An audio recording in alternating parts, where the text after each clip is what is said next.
Hi there and welcome back to another video. Today we are here in Stuttgart at the Retro Classics 2023 and the first car we see here is an Aston Martin DBX 707, considered to be the fastest SUV on the market right now with 707 horsepower, even though there also is a Jeep Grand Cherokee SRT Hellcat which also had 707 horsepower, so maybe one day we'll see a comparison between these two. The next car we see here, also at Aston Martin's, is the Valkyrie IMR Pro, which is the race version of the already bunkers Aston Martin Valkyrie. This car has a limited production of only 25 units, which of course also have been already sold. It's capable of 402 kilometers an hour top speed. It generates up to 3.3 Gs in lateral force, like in the corners, and 3.5 Gs during braking. Everything has been stripped out from the normal version, including air conditioning and computers and so on, and has been changed only with race technology. The most exciting part of this car is of course the engine, which is a naturally aspirated V12 6.5 liters, which generates around 1200 horsepower, which is considered one of the highest output naturally aspirated engines ever made. The next car we see here at the show is this Porsche 918 Spider, which is the successor of the already iconic Porsche Carrera GT supercar. This car is a plug-in hybrid consisting of a mid-mounted V8 naturally aspirated engine which produces around 600 horsepower and two electric motors which combined produce an output of around 260 horsepower. So a combined power of the car is around 875 horsepower and 1218 Newton meters of torque. And right here next to the 918 we have this beautiful 911 GT3, the 996 generation, which is well known for its lightweight, being only 1350 kilograms, thus having a very good power to weight ratio, the engine being 360 horsepower and 370 Newton meters of torque. And here we have another Porsche, the legendary 959. This particular example successfully raced in the Dakar Rally in 1986. The 959 was Porsche's first attempt of a supercar, and it turned out to be the world's fastest street legal production car in 1986. And still keeping up with the Porsches, we have here a 962, which was built in 1984 as a Group C car, and it ended up winning twice at the 24-hour of Le Mans race. And keeping with the classic side of retro classics, here we have a 1974 BMW 2002 Ti, which is BMW's first attempt of a turbocharged engine. And getting a bit into the American side, here we have the Corvette Stingray C2, the second generation, from 1966. This particular one is equipped with a big block 7-liter V8. And moving on to the Italian stallion, we have here a Ferrari F40 Spider, which is a mid-engine sports car developing 490 horsepower out of a 4.3-liter engine. It was produced between 2004 and 2009, and it was considered at the time having one of the best sounding V8 engines.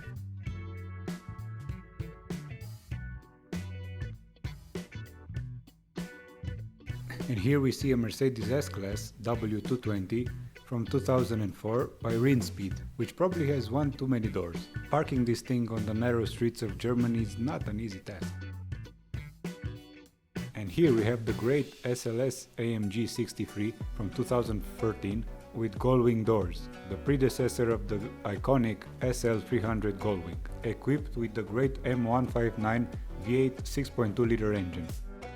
And here we find the same 6.2-liter V8 engine in a slightly detuned form, codenamed M156, which finds its home in this family wagon, this being the W204 generation, in the form of the C63 AMG. And next we move to this BMW M3 E36 generation, built from 1992 to 1999, and having the S50 and S52 inline 6-cylinder engines, developing 286 and 316 horsepower. Another BMW, a controversial one this time, is this BMW Z3 M Coupe. It's also known as the clown shoe because of its unique design. Some people love it, some people hate it. It was built between 1997 and 2002. It had two engine options, the S50, borrowed from the E36 M3, and later in the last 2 years, it got the S54 from the M3 E46. Moving on to an Italian classic, here we have the Ferrari 400i Spider, which was built between 1972 and 1989. It was equipped with a 4.8-liter V12 engine, and for the first time in Ferrari's lineup, it had an automatic transmission, which was implemented in 1979. The engine produced around 316 horsepower and it was fuel injected. Only 2,900 units were produced. Here we have the BMW 3.0 CSL, codenamed E9. This orange one has the Palfinger livery on it, which means it raced at the Hockenheim ring using only e-fuel, which was produced using a mixture of carbon dioxide and water. Niki Lauda also won in the CSL at the 24 Hours of the Nürburgring in 1973. This fully exposed supercar that we see here is the Mercedes CLK GTR, which was built between 1998 and 1999.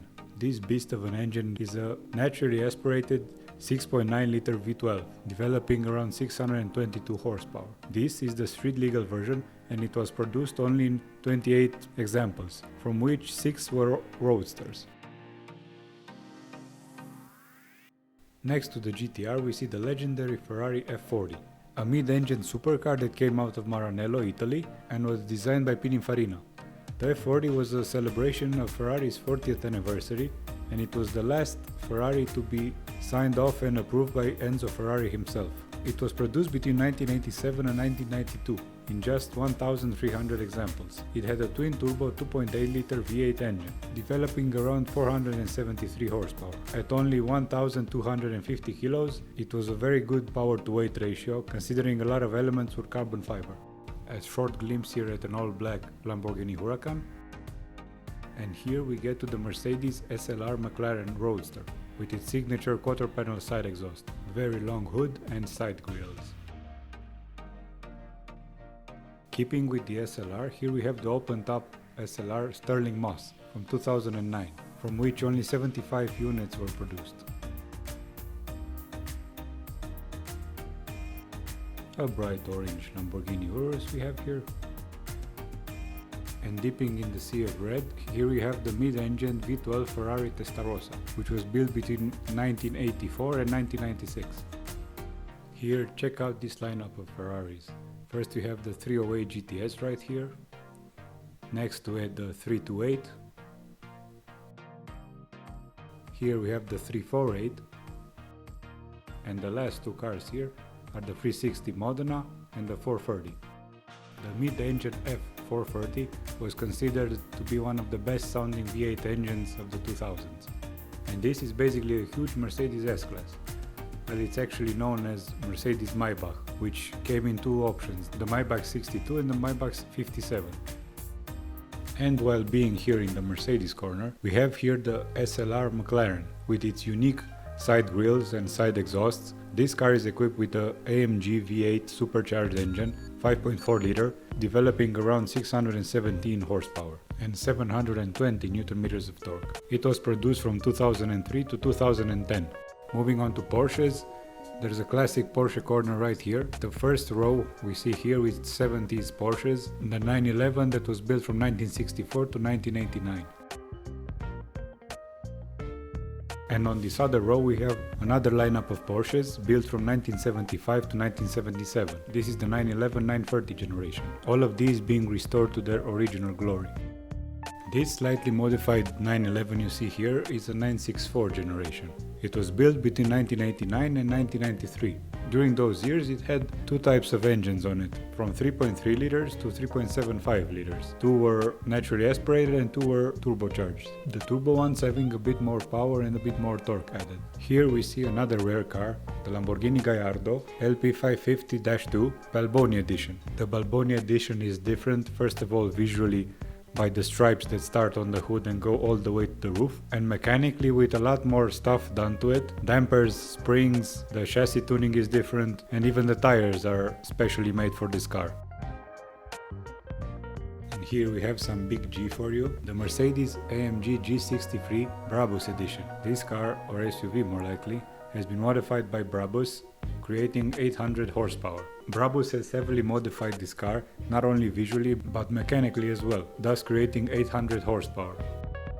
Passing by a Lamborghini Urus, in satin grey with yellow accents and yellow calipers. This black McLaren looks stunning. It's a McLaren GT, which started production in 2019. It has a 4-liter twin turbocharged engine, developing around 612 horsepower and 630 Nm of torque. It's very agile with a really good handling because of its weight of only 1,500 kilos. This BMW 635 CSI is an instant classic. It was produced between 1976 and 1989. Codenamed E24, this car was equipped with the inline-6 naturally aspirated 3.4-liter engine. And now for some American engineering in the 90s, represented by this yellow Dodge Viper SR1, which was built between 1991 and 1995. This thing had a naturally aspirated 8-liter V10 engine, producing only 400 horsepower. Keeping with the American classics, I find here a beautifully restored C3 Corvette Stingray from 1972. These things were produced from 1968 all the way to 1976, and with a very big array of engines. This one has a 5.7-liter small block V8 developing 370 horsepower. Couldn't pass by and not pay attention to this Lancia Delta Integrale from 1989 and the classic BMW E40 M3 from the same year, and with those BBS rims it looks really good. This is classics at a whole other level. This is the Ford Model T from 1917. These were one of the first cars to ever be produced. They were produced from 1908 all the way to 1927. Another well-known American classic is this 1968 Dodge Charger RT, which stands for Road Track, having the big block 7.2-liter V8 Magnum engine. And this is the Mercury 8, a big coupe produced by Ford under the Mercury division. It has 1,700 kilos and a 4.2-liter naturally aspirated flathead V8. This being a hot rod, it suffered some modifications from the original, one being the chopped-up roof, thus reducing the total height of the car considerably.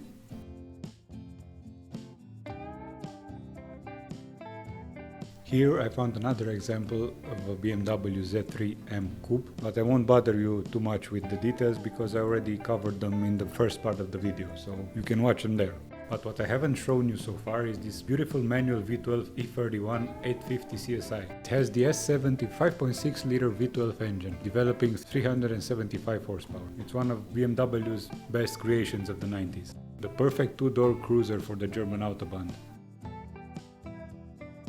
If you know your Lamborghini history, then you know that they started out building tractors, and they still do, up until this day. And this is one example, the L33 from 1951. Of course, this is the resto mod version of a tractor, but still it's a Lamborghini. Their tractor age started with this right here, which had a 3.5-liter inline-6 engine from a Morris, developing around 22 horsepower.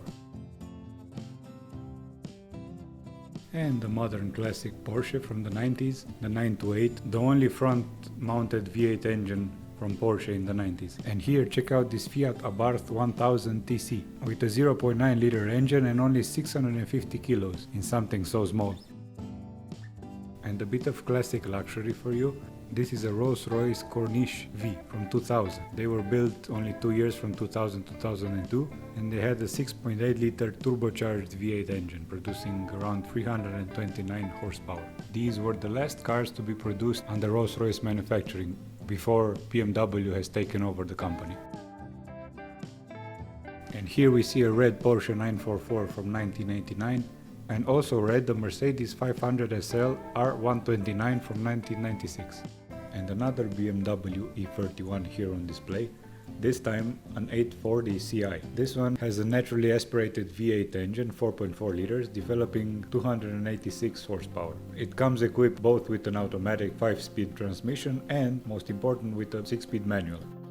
And keeping to the BMW classics, this is a BMW 528i from 1983, E28 generation, modified by Hartje, with the Hartje stripes and the Hartje wheels. Looks really cool.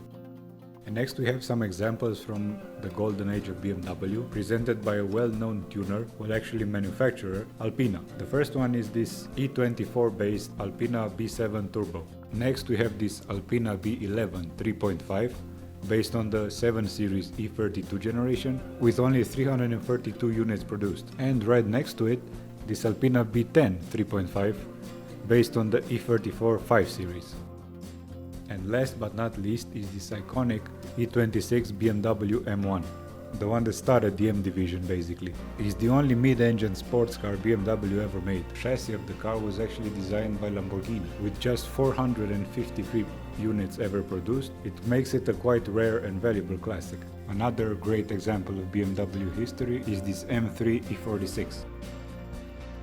And now jumping from the classics to the modern, we have here the new and controversial BMW M2, the G87. This one borrows the 3-liter inline-6 twin turbocharged engine, the S58, from the M3 and M4.